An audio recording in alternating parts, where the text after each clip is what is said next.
G'day, down the shed today, working on a GU Patrol. Going to be replacing and upgrading the rear sway bar links and putting some new D bushes in. So this job you can get away with some basic hand tools. Makes it handy if you've got a rattle gun and a grinder, some CRC, some copper grease. Now the sway bar links that we're using are road safes and some Petters D bushes. With the back of the Patrol on a GU, so you want to make sure you've got the right kits. This part number here is for the right hand side, for the left hand side, and it even says it on the back of the packaging.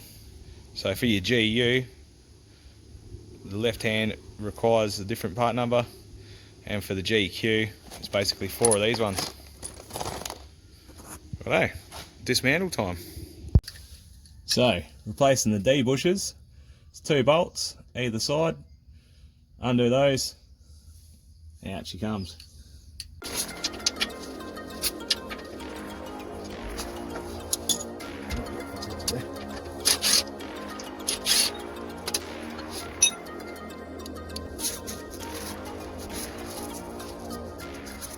Now I've got the old bush and that off, we'll fit the new one. Before we fit the new one, put a bit of lube on it, silicone base grease, just to help it out.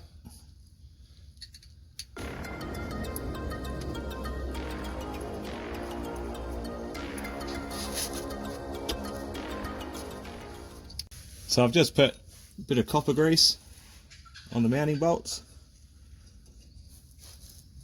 brackets back on,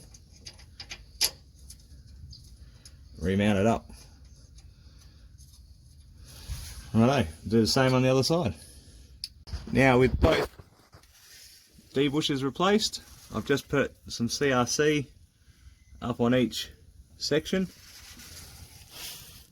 Hopefully they undo easily. 17mm and 14mm to lock it out on the inside here. Once I've got them off, I'll show you.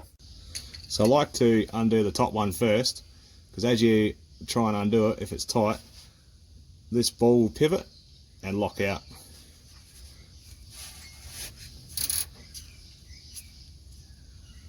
There we go.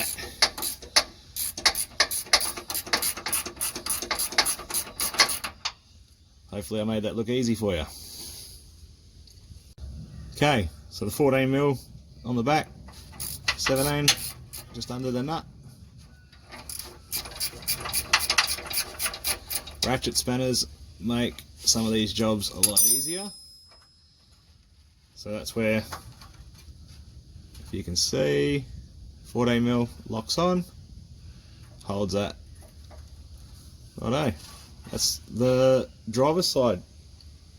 Right, so on the passenger side, 17mm spanner again, 5mm Allen key to hold the inside. Same for up the top, and we'll undo that side, get that out. There you have it, bit of difference between the upgraded heavy duty ones to factory. Now I'll show you how we're going to cut it and adjust it to suit. Greasable eyelet. So what I've done, I've assembled the eyelet, made a mark of where it goes. I'll unscrew that.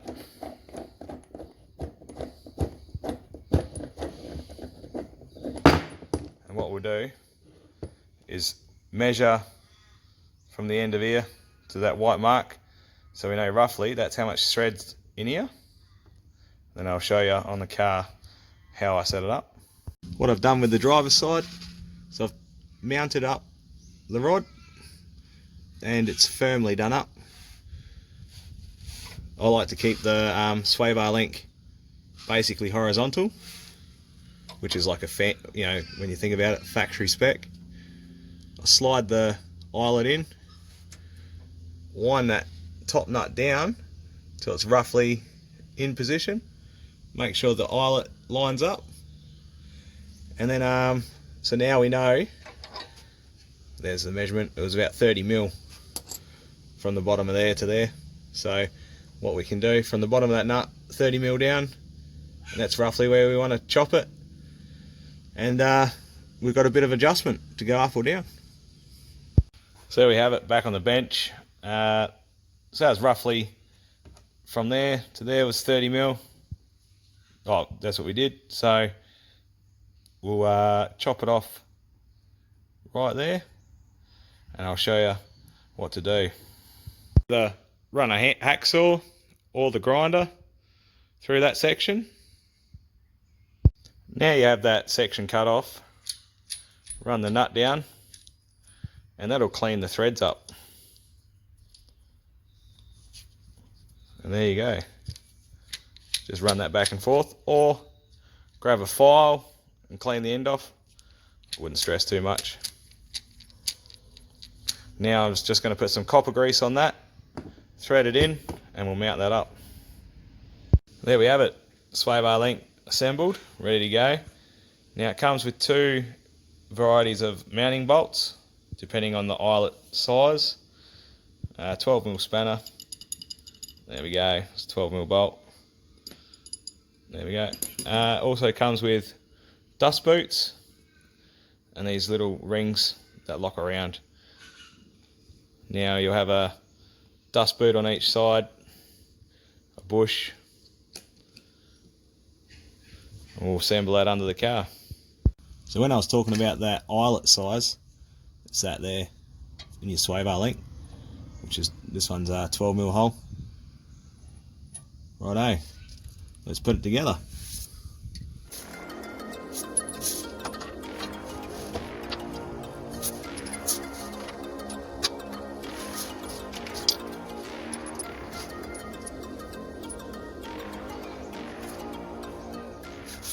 So the two bushes slide in, one on each side, slide the sway bar link up.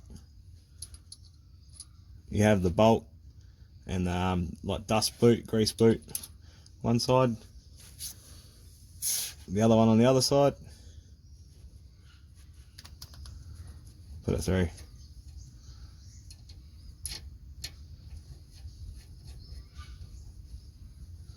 I'll tighten that all up. Now remember to tighten up that adjusting nut, 22mm spanner, pretty firm. And there we go. That's the driver's side done. I'm happy with that. We'll move on to the passenger side. So what I've done here, I've fitted both eyelets, and then I've just roughly measured out about 12mm between the rod and the nuts, and I'll measure down from here for the eyelets to bolt on and cut off the excess thread on each end.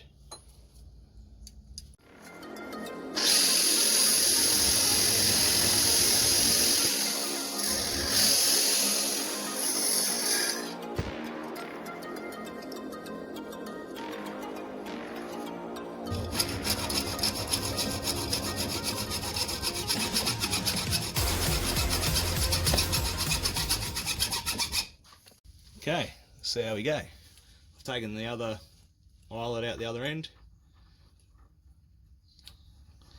That's winding up nicely.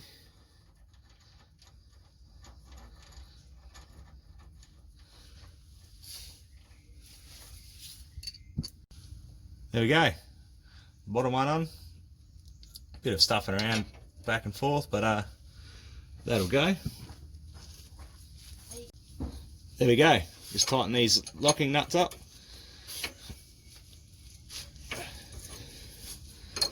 And we're all back in business.